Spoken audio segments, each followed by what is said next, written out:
اعوذ باللہ من الشیطان الرجیم بسم اللہ الرحمن الرحیم یا ایہا الذین آمنوا کتب علیکم الصیام کما کتب علی الذین من قبلکم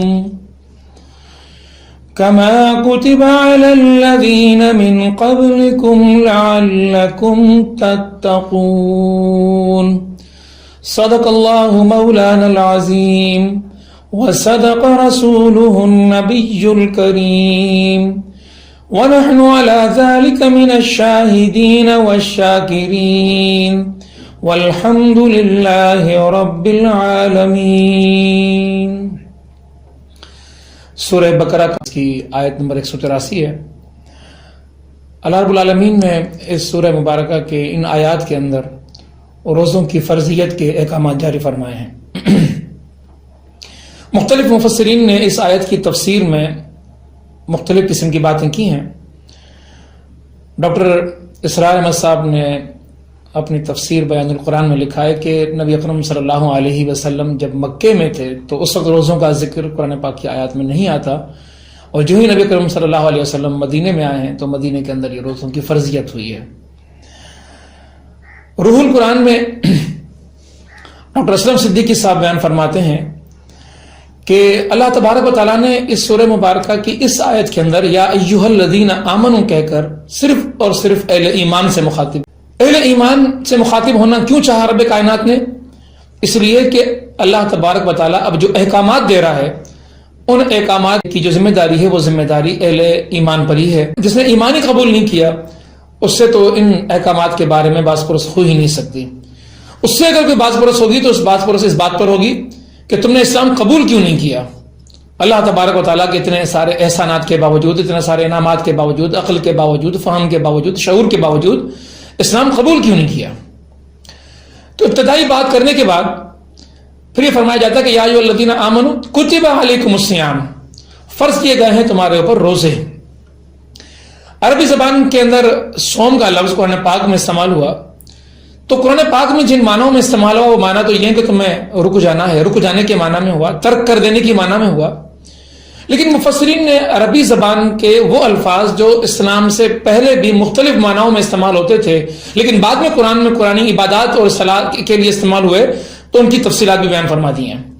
خصوصاً تدبر قرآن کے اندر مولانا معین حسن اصلاحی صاحب نے اور بیان القرآن کے اندر ڈاکٹر اسرار احمد صاحب نے لفظ صوم کی بڑی وضاحت کی ہے، اور لگتا ہے کہ ڈاکٹر اسرار صاحب نے بیان القرآن کے اندر ڈاکٹر اسرار صاحب ہی کے تدبر قرآن سے چیزوں کو لیا ہے۔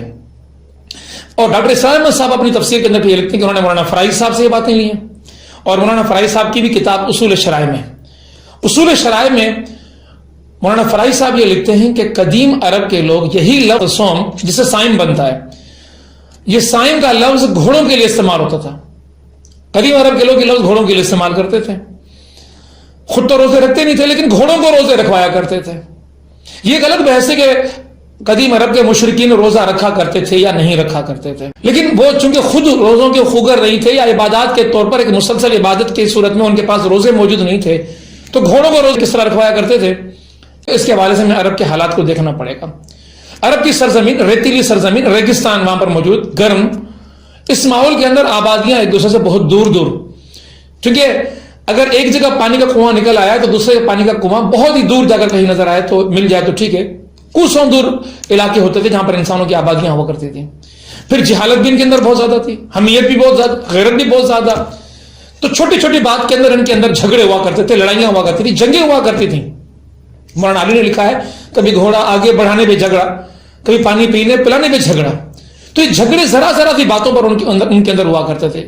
یہ پانی پلانے پہ جھگڑا ہوا، یہ جنگ 100 سال تک رہی، میں پہلے اپنے گھوڑے کو پانی پلاؤں گا کیونکہ میں بڑی ذات کا آدمی ہوں، تم چھوٹی ذات کے آدمی ہو، تمہارا گھوڑا بعد کے اندر پانی پیے گا۔ تو یہ گھوڑوں کو تربیت دیا کرتے تھے، اور گھوڑوں کی تربیت یہ ہوا کرتی تھی کہ ان کو کھانے سے روکا جاتا تھا، ان کو پینے سے روکا جاتا تھا، ان کو مسلسل جگایا جاتا تھا۔ ابھی کیوں کھانا نہیں دیا جاتا تھا، کیوں پانی نہیں دیا جاتا تھا، اور کیوں ان کو مسلسل جگایا جاتا تھا؟ اس لیے کہ دشمن بہت دور رہتا ہے، گھوڑا اس پہ سواری آپ نے کرنی ہے، دشمن سے مقابلہ آپ نے کرنا ہے، دشمن کے علاقے میں آپ نے جانا ہے، اس پہ بیٹھ کے جانا ہے اور مخصوص محدود سامان لے کے جانا ہے۔ اگر یہ گھوڑا راستے میں تھک کر بیٹھ گیا، بھوک کی وجہ سے، پیاس کی وجہ سے، نیند کی وجہ سے، اپنی بھی جان لے لے گا اور آپ کی بھی جان لے لے گا۔ لہذا گھوڑوں کو مشق کرائی جاتی تھی، کئی دن ان کو فاقے کرائے جاتے تھے، کئی وقت کا ان کو پانی نہیں پلایا جاتا تھا، کئی راتیں ان کو جگایا جاتا تھا، مسلسل چلایا جاتا تھا، اور کئی ماہ تک یہ جب تربیت کر لیتے تھے گھوڑے تب جا کر ان کو سائن کہا جاتا تھا۔ ہر گھوڑا سائن نہیں ہوتا تھا۔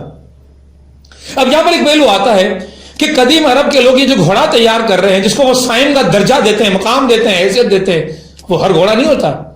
وہ گھوڑا ہوتا ہے کہ جو گھوڑا وہ جنگوں کے لیے، دشمنوں کے مقابلے کے لیے تیار کرتے ہیں۔ تو امام فراہی تدبر قرآن کے اندر، مولانا امین حسن اسلائی صاحب بیان القرآن کے اندر، ڈاکٹر اسرار صاحب، ان تمام لوگوں نے جو اس لفظ سوم کی یہ وضاحت کی ہے گھوڑے کے حوالے سے کہ لفظ اصل میں سائن گھوڑے کے لیے استعمال ہوتا ہے، وہاں سے سائن بنا اور یہ سائن لفظ روزہ دار کے لیے استعمال ہوا، تو اس کے اندر بھی ایک مطابقت ہے۔ وہاں قدیم عرب کے مشرکین اپنے جاہلانہ دور کے اندر اپنے دشمنوں کے مقابلے کے لیے جو گھوڑے تیار کر رہے ہیں، بھوک دے کر، پیاس دے کر، نفسانی خواہشات پر ان کا قبضہ، کنٹرول دلوا کر اور مسلسل ان سے کام کروا کر وہی تربیت رب کائنات اپنے بندوں کو دے رہا ہے، وہاں پر وہ عرب اپنے گھوڑوں کو تیار کر رہے ہیں دشمنوں کے مقابلے کے لیے، اور یہاں یہ رب کائنات اپنے مومنوں کو تیار کر رہا ہے مجاہد بنانے کے لیے، تاکہ وہ اسلام کے دشمنوں کا مقابلہ کر سکیں، دعوت کے میدانوں میں نکل سکیں، ابلاغ کا کام کر سکیں، اور کوئی چیز ان کو تھکا نہ سکے اسلام کی راہ میں، دین کی پیش قدمی میں، اقامت دین کی جد و جہد کے اندر۔ کہ یہاں پر رب کائنات نے جو سوم کا لفظ استعمال کیا، اس کا لغوی معنی اور مفہوم اور مقصد بھی ہم نے دیکھ لیا، تو ساتھ ہی ساتھ ہمیں ایک اور مقصد بھی دیکھنا چاہیے کہ آخر رب کائنات انسان کے اوپر یہ روزہ کیوں فرض کر رہا ہے۔ شاہ ولی اللہ محدث دہلوی اپنی کتاب حجت البالغہ میں لکھتے ہیں کہ انسان حیثیت ایک وجود کے، یہ ایک وجود نہیں ہے، انسان کے اندر دو وجود ہیں، اور اس کی پوری تفصیل حدیث کے اندر بھی موجود ہے، اور اس کی پوری تفصیل قرآن کے اندر بھی موجود ہے۔ عالم ارواح کے اندر انسان کی تخلیق ہوئی ہے، عالم ارواح کے اندر مکالمہ ہوا ہے، اور انسان کی تخلیق سے پہلے فرشتوں سے مکالمہ ہو رہا ہے، اور فرشتوں سے کہا جا رہا ہے کہ سجدہ کرو۔ ان انسانوں کے ساتھ جو آج اس جسم کے اندر موجود ہے، فرشتوں نے سجدہ نہیں آ کر کیا، عالم ارواح کے اندر ان روحوں کے اندر اس کے سامنے آ کر سجدہ کیا۔ تو ایک وجود تو وہ ہے کہ جو روح کی صورت میں تھا، اور جب وہ ایک ہی وقت میں رب کائنات نے تخلیق کیا تھا، جن سے سب سے رب کائنات مخاطب ہوا، اور رب کائنات نے پھر پوچھا کہ بتا تمہارا رب کون ہے؟ تمام ارواح نے کہا تھا کہ بلا اے رب سبحانہ تیرے علاوہ کون ہو سکتا ہے؟ یعنی کہ اس دور میں اس ارواح کے ماحول کے اندر تو اس روح کی سوچ میں بھی یہ بات نہیں تھی کہ انسان زمین پہ جا کر خدا کا انکار بھی کر سکتا ہے، خدا سے بغاوت بھی کر سکتا ہے۔ لیکن معاملہ یہ ہے کہ رب کائنات نے اپنی حکمت کے لحاظ سے اس انسان کی روح کو ان کے جسموں میں منتقل کرنے کے مختلف ادوار رکھے، اور یہ سلسلہ آدم علیہ السلام سے قیامت تک جاری رہے گا۔ اس سے معلوم یہ ہوا کہ انسان کے دو وجود ہیں، ایک روحانی وجود اور دوسرا جسمانی وجود۔ دونوں کی حیثیتیں بالکل مختلف ہیں۔ روحانی وجود نہ روح کھاتی ہے، نہ روح پیتی ہے، نہ روح سوتی ہے، نہ روح جلتی ہے۔ روح کا جو یہ معاملہ یہ ملکوت سے علاقہ رکھتا ہے، ملکوت سے مطابقت رکھتا ہے۔ ملکوت کھاتے نہیں ہیں، ملکوت پیتے نہیں ہیں، ملکوت سوتے نہیں ہیں، ملکوت جلتے نہیں ہیں۔ لیکن جب جسم کی بات آتی ہے تو جسم انسان کا کھاتا ہے، حیوانیات کھاتے ہیں، جب انسان پیتا ہے حیوان پیتے ہیں، جب انسان سوتا ہے حیوانات سوتے ہیں۔ انسان اگر مباشرت کرتا ہے، جنسی تعلقات رکھتا ہے، تو حیوانات کے اندر بھی سلسلہ موجود ہے۔ تو دو وجود ایک ہی وجود کے اندر ڈال دیے گئے، ضم کر دیے گئے، لیکن دونوں کی کیفیت بالکل مختلف ہے۔ پھر ایک اور کیفیت کا فرق بھی ہے، اور وہ فرق یہ ہے کہ جو روحانی وجود ہے، چونکہ اس کے اندر نورانی صفات ہیں، ملکوتی صفات ہیں، تو وہ علاقہ رکھتی ہیں اللہ رب العالمین کی اطاعت کی طرف، اللہ تعالیٰ کی فرما برداری کی طرف، اللہ رب العالمین کے احکامات کے اندر اس کو ماننے کے اندر اس کو مزہ آتا ہے۔ جبکہ وہ جو حیوانی وجود ہے وہ یہ نہیں دیکھتا کہ احکامات کیا ہیں، وہ تو حیوانوں کی طرح بھوک لگے گی تو کہے گا مجھے کھانا ہے، کیا کھانا سے غرض نہیں ہے، جو چیز مل جائے کھانا ہے، جو چیز اس کے پسند ہوگی، مرغوب ہوگی، وہ کھانے کے لیے دوڑے گا، پینے کے لیے مرغوبات کے پیچھے جائے گا، جنسیت کے حوالے سے وہ ساری حدیں توڑ دے گا، اپنے آرام کے لیے سونا نیند آرام اس کے لیے وہ چاہے گا کہ کچھ بھی ہو جائے، حلال ہو حرام ہو، لیکن مجھے وہ ساری سہولیات مجھے میسر آ جائیں۔ تو جنس الگ ہے انسان کی وجود کے لحاظ سے، حیوانی وجود اور روحانی وجود، یہ دونوں رب کائنات نے ایک ہی وجود کے اندر ڈال دیے۔ لیکن مولانا فرائی صاحب بڑی پیاری تشریح بھی فرماتے ہیں کہ یہ دونوں ہیں، اگر ان دونوں کے اندر مطابقت پیدا ہو جائے، یہ دونوں چیزیں ایک دوسرے کے ساتھ ایڈجسٹ ہو جائیں، تو زبردست کامیابی کا سفر چلتا ہے۔ اور اس کی مثال یہ تھی کہ سوار ایسا ہے کہ جس کو سواری کے اوپر کنٹرول حاصل ہے، جس طرح چاہتا ہے سواری کو لے کے چلا جاتا ہے. اللہ کی اطاعت کی راہوں میں لے کے چلے گی. روح اگر طاقتور ہوگی تو جو جسم اس کے نیچے موجود ہے جس پہ وہ سوار ہے اس جسم کو اپنے رب کی رضامندی کے راستوں کے اوپر لے کر چلے گی. لیکن معاملہ اگر اس کے الٹ ہو جائے اور معاملہ یہ ہو جائے کہ وہ جو جسم ہے وہ طاقتور ہو جائے, وہ توانا ہو جائے اور روح کمزور ہو جائے, اس کو غذا ہی نہ ملی جو روح کو تقویت دیتی ہے, اطاعت والی غذا, عبادات والی غذا, فرما برداری والی غذا, وہ غذا ہی نہ ملے اس کو تو روح کمزور ہو جائے گی. اب معاملہ یہ ہو جائے گا کہ سواری جب سوار بیٹھے گا تو سوار کی حیثیت کچھ بھی نہیں ہوگی, سواری جدھر چاہے گی اس کو لے جائے گی.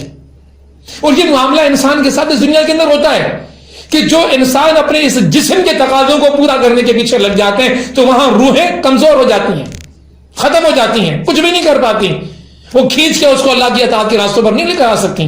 لیکن جو روحیں مضبوط ہوتی ہیں, جو اطاعت کے راستوں پر لوگ چلتے ہیں, جو فرما برداری کے راستوں پر لوگ چلتے ہیں, تو اطاعت اور فرما برداری کے راستوں پر چلنے والے لوگ وہ رب کائنات کی رضامندی کے راستوں پر چلتے ہیں. اب معاملہ یہ آتا ہے کہ اللہ تبارک و تعالیٰ نے جس بندے کو تخلیق کیا تو دونوں وجود اس کو دے دیے, تو دونوں وجودوں کو دینے والی وہ ہستی, وہ باری تعالیٰ, وہ اس کی ان کمزوریوں سے واقف ہے کہ یہ انسان, یہ غفلت کا مارا انسان, یہ بھول کا مارا انسان, انس اور نسیان کا مجموعہ یہ انسان, اگر اس کو یہ تربیت نہیں دی گئی کہ اس نے اپنے جسم کو ضابطے میں رکھنا ہے, کنٹرول میں رکھنا ہے, جو روح کی غذا ہے وہ روح کو ملے, جو جسم کو جس مقدار میں غذا چاہیے اس مقدار میں روح کو غذا ملے. اگر یہ غذا نہ مل سکی روح کو اور نہ مل سکی جسم کو تناسب سے تو یہ نظام درہم برہم ہو جائے گا. تو رب کائنات نے اس نظام کو اعتدال میں لانے کے لیے اور انسان کو اپنے خوشی اور خوشنودی کے راستے پر چلانے کے لیے رب کائنات نے روزے کی عبادت مخصوص کر دی. اور ذرا آپ دیکھیں کہ کتنی بڑی مطابقت ہے. وہاں عرب کا وہ سائم کھا نہیں رہا, یہاں بندہ عرب کا سائم یہ بھی نہیں کھا رہا, وہاں وہ پی نہیں رہا یا یہ پی نہیں رہا, وہاں وہ سو نہیں رہا یا یہ سو نہیں رہا, وہاں وہ جنس سے دور یہاں یہ جنس سے دور. لیکن ایک ذرا اور بھی کیفیت دیکھیں کہ انسان جب روزے کی کیفیت میں ہوتا ہے تو انسان کا تعلق کیسی مخلوقات سے بن جاتا ہے. حالت روزہ کے اندر انسان کھا نہیں رہا, حیوانات کھا رہے, انسان کھا نہیں رہا, ملکوت نہیں کھا رہے, انسان ملکوت جیسا ہو گیا ہے.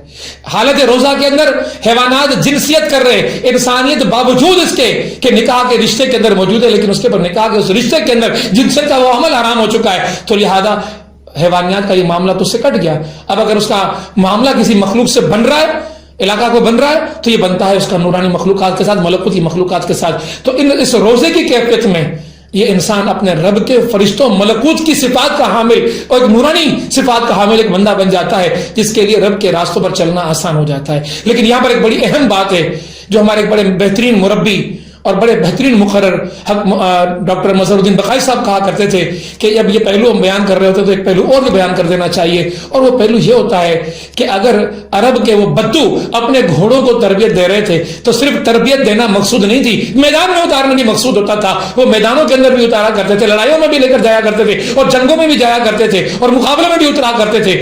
لیکن یہ معاملہ اس روزہ دار صائم کے ساتھ کیوں نہیں ہے جو رب کائنات کی طرف سے تربیت میں گیا ہے؟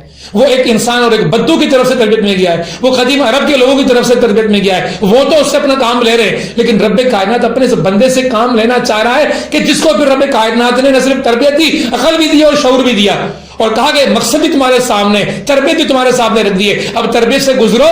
تو تربیت سے گزرنے کے بعد یہ معاملہ نہیں ہونا چاہیے کہ پھر ٹھنڈے پیٹوں گھروں میں بیٹھ جاؤ. پھر مثال دیا کرتے تھے بقائی صاحب مرحوم کہ اگر کسی ملک کے پاس فوج ہو اور اس فوج کو تربیت دی جائے, ٹریننگ دی جائے, 6 مہینے 8 مہینے سال ٹریننگ دی جائے, اور جب حالت جنگ ہو یا جنگ نہ بھی ہو, سرحدوں کی حفاظت کے لیے کہا جائے کہ آپ سپاہیوں جاؤ ذرا جا کے وہاں جا کے سرحدوں کی نگرانی اور حفاظت کرو, اس وقت سپاہی کہ نہیں جی مجھ سے تو یہ کام نہیں ہو سکتا, میں تو اس کام کو نہیں کر سکتا, تو کیا یہ سربراہ مملکت یا وہ جو فوج کا سربراہ ہوگا ایسے سپاہی کو اپنے فوج میں رکھے گا کہ جو تربیت بھی حاصل کرے, صلاحیت بھی پیدا ہو جائے, صلاحیت کے پیدا ہو جانے کے بعد بھی وہ کام نہ کرے جس کام کے لیے اس کو تیار کیا گیا تھا, تو اس کو فوراً اس نوکری سے نکال دیتا ہے, اور ہو سکتا ہے کہ پکڑ کر اس کو جیل میں بھی ڈال دے. جس طرح عام طور پہ ہوتا ہے کہ جو لوگ فوج کو چھوڑ کے نکل جاتے ہیں تو ان کو بھگوڑا قرار دے کر ان کے پیچھے پولیس لگا دی جاتی ہے, ان کو پکڑ کے جیلوں میں ڈال دیا جاتا ہے. تو کیا اللہ رب العالمین نے جو رمضان المبارک کا مہینہ دیا, اس کے عبادات کا نظام مقرر کیا, راتوں کو جاگنے کا نظام رب کائنات نے مقرر کر دیا. جس طرح وہاں گھوڑے راتوں کو جاگا کرتے تھے, یہاں پر انسان راتوں کو کھڑے ہو کر قیام اللیل کر رہے ہوتے ہیں, سحری کر رہے ہوتے ہیں, راتوں کو جاگ رہے ہوتے ہیں. تو جب یہ پورا مہینہ مکمل ہو جاتا ہے تو پھر اصل کام شروع ہونا چاہیے, اللہ کی راہ میں نکلنا چاہیے, میدانوں کے اندر آ جانا چاہیے, دین کے ابلاغ کے لیے, دین کی دعوت کے لیے, اقامت دین کی جدوجہد کے اندر. لیکن معاملہ کیا ہوتا ہے, روزے پورے ہو جاتے ہیں، لوگ سمجھتے ہیں کہ چلو جی یہ ذمہ داری گزر گئی، یہ بار اتر گیا، فریضہ ادا ہو گیا، اور پھر دنیا داری کی وہی سوچ اور وہی معاملہ، اور پھر وہی دنیا کے اندر برائیاں، اور پھر دنیا کے اندر وہی دنیا کی سوچ. تو یہ معاملہ جو ہے رب کائنات کی بارگاہ کے اندر مطلوب نہیں ہے. اقبال نے کہا ہے کہ عصر حاضر ملک الموت ہے تیرا، جس نے قبض کی روح تیری دے کے تجھے فکر معاش. آج یہ فکر معاش کا مارا انسان بڑی مشکل سے رمضان کے مہینے میں خدا کی یاد آتی ہے، اور پھر جیسے رمضان کا مہینہ ختم ہوتا ہے پھر وہ سارے لبادے اتارتا ہے، پھر وہ ساری مسجدیں چھوڑتا ہے، پھر سادہ دنیا کے کاروبار کے اندر لگ جاتا ہے. بہرحال رمضان کے روزے کے حوالے سے یہ دو تین باتیں آپ کے سامنے کرنی تھیں. اس کے بعد پھر میں آپ کے سامنے بات کرنا چاہتا ہوں کہ فرمایا گیا کما کتب علی الذین من قبلکم، جس طرح تم سے پہلے کے لوگوں پر روزے فرض کیے گئے. اور یہاں پر میں آپ سے بات کر چکا کہ وہ بڑا مغالطہ ہوا ہے ڈاکٹر اسرار صاحب سے کہ جو لکھتے ہیں کہ مکے کے لوگوں کے پاس روزہ نہیں تھا. حالانکہ حقائق جو پھر بعد میں روح البیان میں محترم مرحوم و مغفور ڈاکٹر اسلم صدیقی صاحب نے بڑی پیاری تفسیر لکھی ہے روح البیان. اس میں بیان فرماتے ہیں کہ عربوں کے پاس بھی، مشرکین کے پاس بھی، اسلام سے پہلے لوگوں کے پاس بھی روزہ ہوا کرتا تھا، اور وہ خاص طور پہ 10 محرم کے دن وہ روزہ رکھا کرتے تھے، اور اسی دن پر وہ کعبۃ اللہ شریف کا غلاف بھی تبدیل کیا کرتے تھے. لیکن صرف یہ میں مشرکین کی بات نہیں کرنا چاہوں گا آپ کے سامنے. ہندو مذہب جو دنیا میں سب سے زیادہ قدیم مذہب ہونے کا دعوے دار مذہب ہے، ہندو مذہب کے اندر بھی روزہ موجود ہے. ان کے برہمن جو اپنے آپ کو سب سے اعلیٰ ذات کا سمجھتے ہیں، ہر ہندی مہینے کی 11ویں اور 12ویں تاریخ کو روزہ رکھا کرتے تھے، اور اس کو وہ اکاوشی کا روزہ کہتے تھے. اس طرح سال کے اندر 24 روزے ہندو برہمن بھی رکھا کرتا تھا.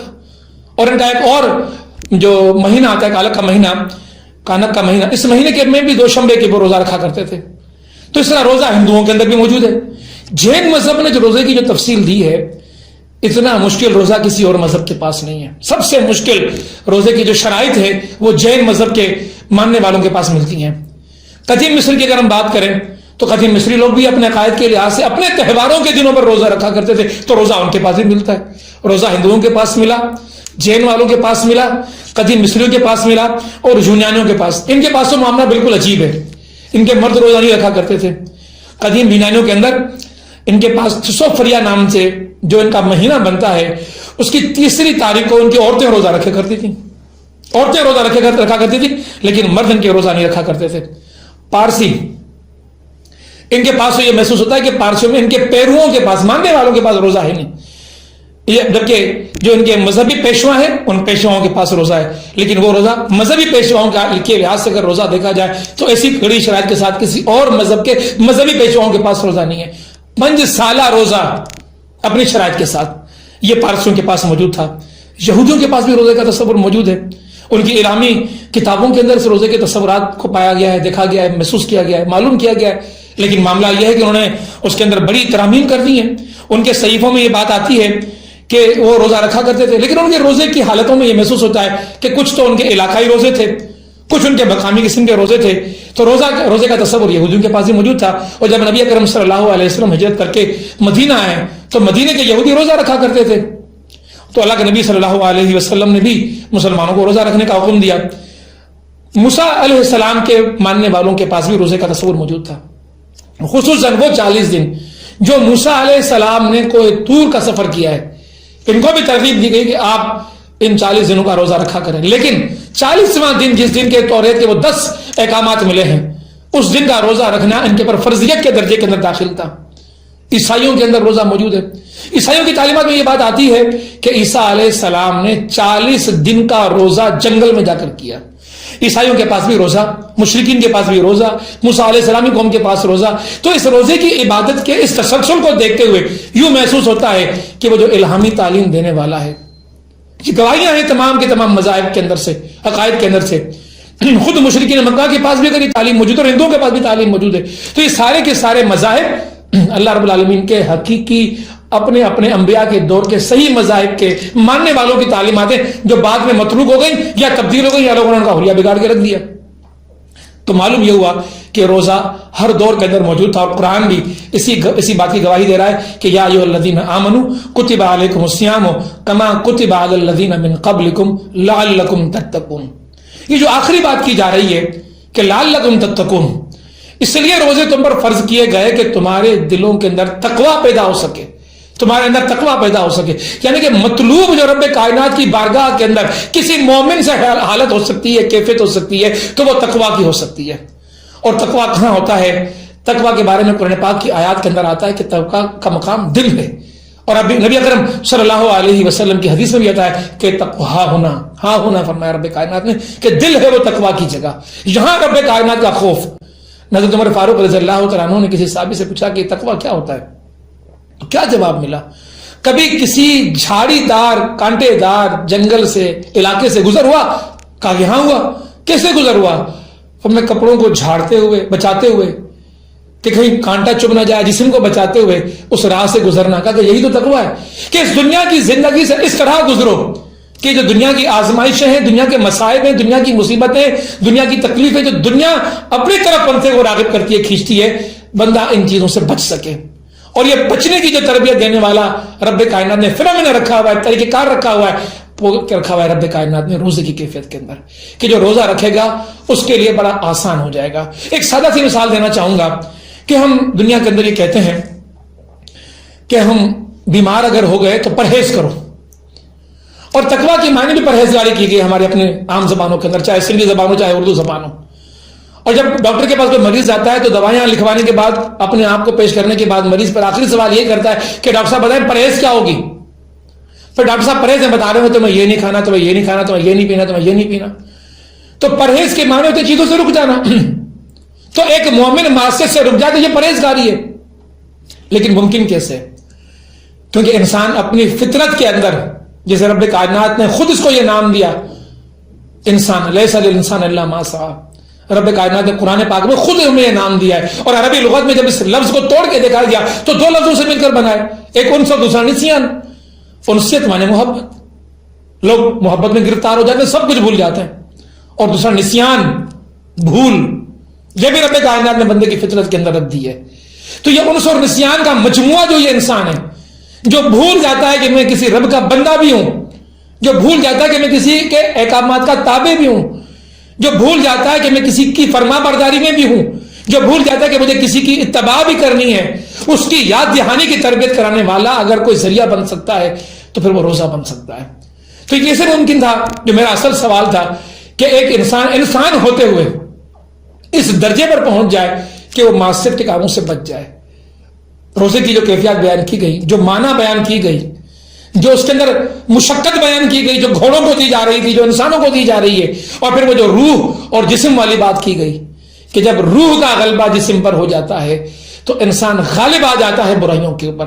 اور یہ تب ممکن ہے کہ جب انسان روزوں کو ان کی روح کے ساتھ رکھ سکے، ان کی اصل مقصد کے ساتھ رکھ سکے. اللہ تعالیٰ سے دعا کرتے ہیں کہ اللہ تعالیٰ ہمیں حقیقی معنوں میں روزہ رکھنے کی توفیق عطا فرمائے. اقول قولی ھذا استغفر اللہ لی ولکم ولسائر المسلمین فاستغفروا انہ هو الغفور الرحیم.